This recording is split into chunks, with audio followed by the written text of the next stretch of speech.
অন্যের ক্ষতি করতে চাইলে নিজের ক্ষতি হবেই। হয়তো ক্ষতির ধরন ও সময় একটু ভিন্ন হবে, তবে ক্ষতি হবেই, কারণ প্রকৃতি তার আপন গতিতে প্রতিশোধ নেয়। বউ বানানোর স্বপ্ন দেখিয়ে একটা মেয়ের চরিত্র নষ্ট করাকেই বর্তমান যুগে রিলেশন বলা হয়।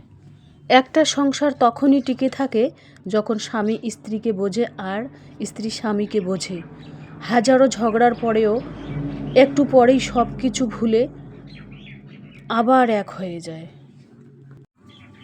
মধ্যবিত্ত পরিবারের বউ হয়ে বাড়িতে বসে লাখ লাখ টাকা কিভাবে ইনকাম করা যায়, মানি ইনকাম আইডিয়া, মাটির উনুনে রান্না অল্প সময়ে।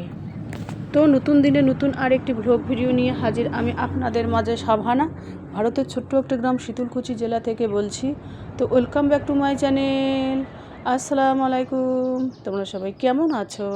আমি আশা করি তোমরা সকলেই ভালো আছো। আলহামদুলিল্লাহ আমিও ভালো আছি আর আমার পরিবার পরিজনদের নিয়ে আলহামদুলিল্লাহ আমি ভালোই আছি। আর আমার প্রাণপ্রিয় কলিজা আপু ভাইয়েরা তোমরা সবাই কেমন আছো? আমি আশা করি তোমরা সকলেই ভালো আছো।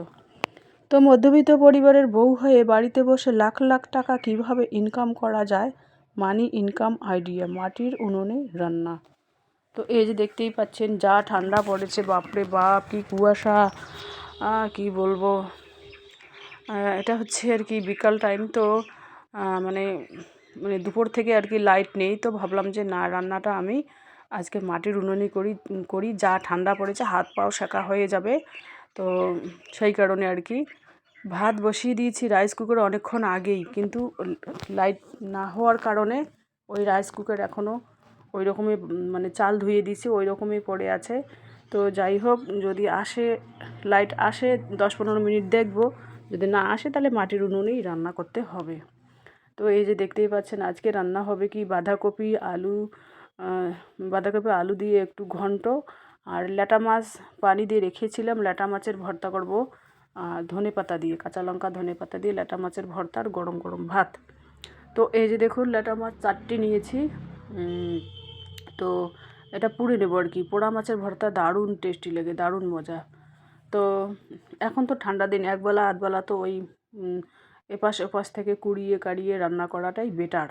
এপাশ ওপাশ কেননা আমার বাড়ির পিছনে আর আমার ভাইয়ের পিছনে আমার নিজেরই অনেক কাঠখড়ি বা বাঁশখড়ি পড়ে পড়ে আছে, কিন্তু কুড়িয়ে আনলে কিন্তু আরামসে 2-4 বেলা হয়ে যায়।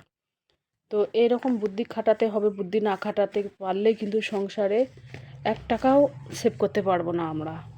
যেহেতু আমি গ্রামের মধ্যবিত্ত পরিবারের বউ, তো বাড়িতে বসে কিভাবে লাখ লাখ টাকা ইনকাম করা যায় সেই আইডিয়াগুলো, সেই বিষয়ে তোমাদের কাছে আলোচনা করছি আমি। দেখুন, আমরা গৃহিণীরা চাইলেই কিন্তু বাড়িতে বসে লাখ লাখ টাকা ইনকাম করতে পারি, কিন্তু সেই সাথে না নিজের বুদ্ধিটা থাকতে হবে, ব্রেন খাটাতে হবে, কোথায় টাকা ইনভেস্ট করতে হবে, কোথায় টাকা অপচয় করতে হবে না, বা কোথায় টাকা খরচ করতে হবে, সেই বিষয়গুলো আমাদের মাথায় আগে আনতে হবে, তারপরে অন্য চিন্তাধারা, তাই না? তো যেহেতু আমি মধ্যবিত্ত গ্রামের, তো আমি কিন্তু চেষ্টা করি সব সময় ঘরে বসে আমি কী ইনকাম করি তোমাদের বলছি। ঘরে বসে আমি মুরগি পালি, হাঁস পালি, কবুতর পালি, আবার ব্যাগ সেলাই করি। এগুলো কিন্তু ঘরের ভেতরেই আমি করি। তো তোমরাও চাইলে সেলাই করি, তোমরাও চাইলে আমার মতোই আর কি করতে পারো। ঘরের সংসার সামলিয়ে ঘরে বসে মানে মানে বছরের শেষে লাখ লাখ টাকা ইনকাম করতে পারো। বছরে কিন্তু মোটা অঙ্কের টাকা আমরা একটা ইনকাম করতে পারি ঘরে বসে। দেখুন 10,000 যদি ইনকাম করি তাহলে কত হয়? বছরে 1,20,000। হ্যাঁ, তা যদি আমরা বছরে যদি এইরকম করে অ্যামাউন্টটা করে জমাই, যদি 20,000, আমার হাজব্যান্ড মনে করো 20,000 টাকা ইনকাম করে, তো মাসের শেষে যদি 10,000 টাকা করে সেভ করতে পারি তাহলে বছরে হচ্ছে 1,20,000। আর যদি 15,000 টাকা সেভ করতে পারি তাহলে 1,20,000 আর 60 হচ্ছে 1,80,000। তো এভাবে বুদ্ধি খাটিয়ে কিন্তু আমাদের টাকাগুলো সেভ করতে হবে। আর মাসের প্রথমেই কিন্তু আমাদের খাতা কলম নিয়ে বসতে হবে, সংসারে যা যা খরচ, যা যা লিস্ট করতে হবে। প্রথমে লিস্ট না করলে কিন্তু কোন টাকা কোন পাশে যাবে বলা মুশকিল, পরে লাস্ট ফিনিশিংয়ে কিন্তু টাকা 1 টাকাও আমরা সেভ করতে পারবো না। সেই জন্য বলি কি, মাসের প্রথমেই যদি আমরা সেই হিসাবগুলো করি হিসেব করে খরচ করি। আর মাসের প্রথমে যদি ওইভাবে বাজেট করে খরচ না করি তাহলে কিন্তু আগামী দিনে আমাদের পস্তাতে হবে। সেই জন্য মাসের শেষে তো মানে এমন অবস্থা হয়, টাকা পয়সা নিয়ে টানাটানির অবস্থা হয়, সংসারটাও নড়বড়ে হয়, হিমশিম খায় সংসার চলতে। সেই জন্য আমরা কি করব, বাজেট করব প্রথমে। বাজেট করার পর যেটা বাঁচবে সেটা একেবারে সেভিং করে রেখে দেবো বা সঞ্চয় করে রেখে দেবো ব্যাংকে গিয়ে, বা ঘরের ভিতরে তো বেশি টাকা সেভ করা সম্ভব না, অল্প স্বল্প সেভ করা সম্ভব। সরাসরি ব্যাংকে গিয়ে রাখাটা বেটার হয় আমার পক্ষে।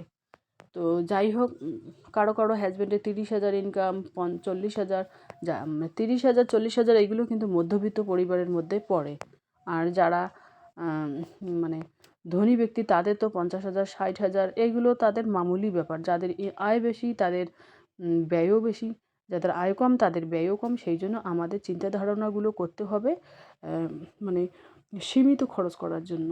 মানে যেটা না হলে চলবে না সংসারে সেইটাই কিন্তু আমাদের খরচ করতে হবে। আর উচ্চ বিলাসিতা আমাদের বাদ দিতে হবে।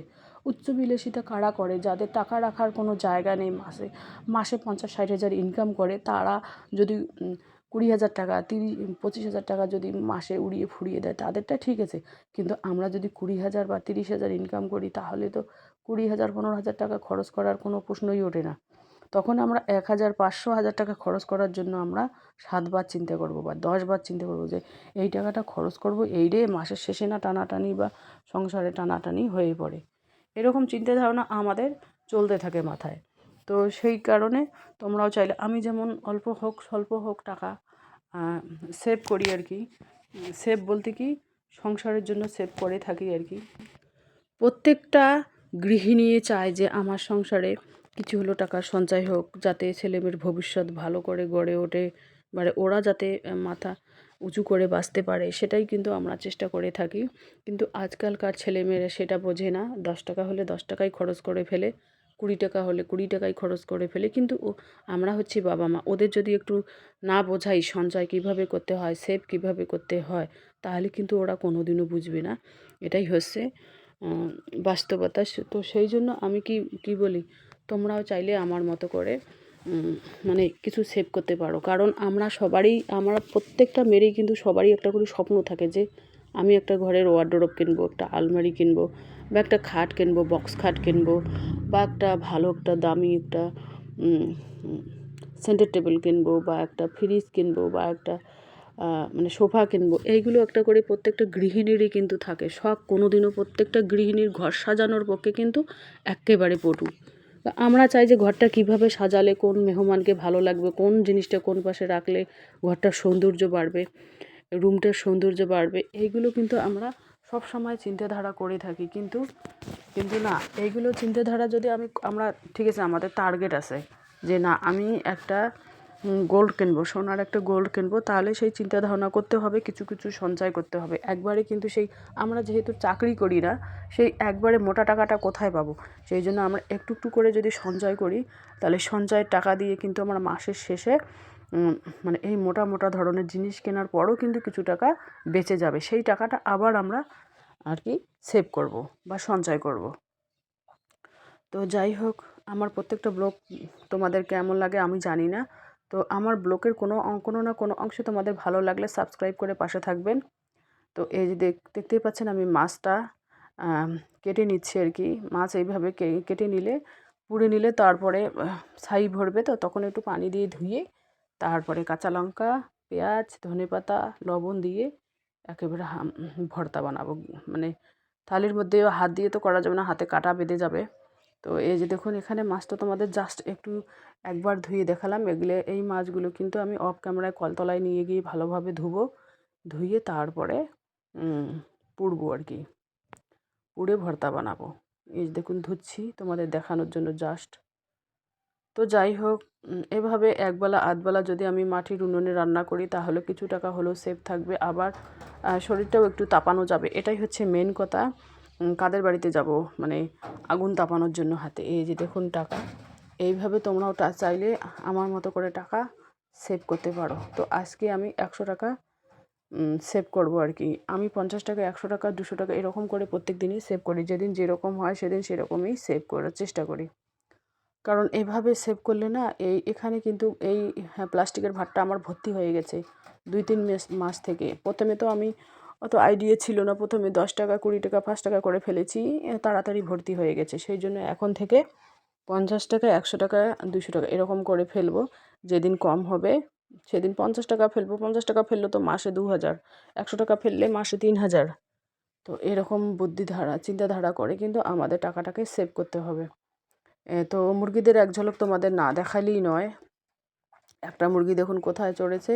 এই নতুন মুরগিগুলো খুব জ্বালা করতেছে, কারণ কবুতরের রুমে ঢোকে, ওদের খাবার দেয়, আবার ওই পাশে গিয়ে খাবার খায়, ভালোই লাগে না। কবুতর টেকা খুবই মুশকিল হয়ে যাচ্ছে এই নতুন মুরগিগুলোর জন্য। পুরান মুরগিগুলো কিন্তু আমার ওই পাশে যায় না চট করে। তো এই যে দেখুন পুঁই শাকগুলো মাটির উনুনে কত সুন্দর হয়েছে। আর এখানে কুমড়ো শাক হয়েছে। এই যে দেখুন কুমড়ো শাকগুলো এভাবে বেঁধে দিয়েছি, লাউয়ের কোনো আতা পাতা নেই। ছোট্ট একটা লাউয়ের গাছ হয়েছে, জানি না কতদিনে হবে না হবে। তো এই দেখুন শ্বশুরের বাসায় চলে আসলাম আলহামদুলিল্লাহ। এই যে আমার শ্বশুর মশাই অসুস্থ, তাই দেখতে আসলাম একটু। এই যে দেখতেই পাচ্ছেন। তো আমার শ্বশুরমশাই না মাছ মাংস এইগুলো কিছুই খায় না, দামি মানে ওইগুলো দামি কিছু, মানে ভাত যে পেট ভরে খাবে ওগুলো কিছুই খায় না। খালি বাদামের ভর্তা দিয়ে ভাত খায়, শুকনো শুকনো জিনিস খায়, সকালবেলা খই খায়। এইগুলো কি শরীরের পক্ষে লাগে বলো? তো এই যে দেখুন আমার জায়েরা আর কি ঘরের ভিটি করেছে অনেক উঁচুতে। এই যে এটা হচ্ছে ভিটি, আর এটা হচ্ছে তামাক বাড়ি, ওদের তামাক ক্ষেত। তো এই যে দেখুন অনেক বড় এদের আঙ্গিনা আছে, উঠান আছে। এটা বাড়িটা অনেক সুন্দর হবে। তো আমি এই কোটটা পরেছি, এই দেখতে পাচ্ছেন। এই কোটটা আমাকে কীরকম মানিয়েছে। তো চলো আজকের ব্লগ এই পর্যন্তই। ততক্ষণ তোমরা সবাই সুস্থ থাকো, সাবধানে থাকো। টাটা, আল্লাহ হাফেজ। ব্ল্যাক কালারের কোট।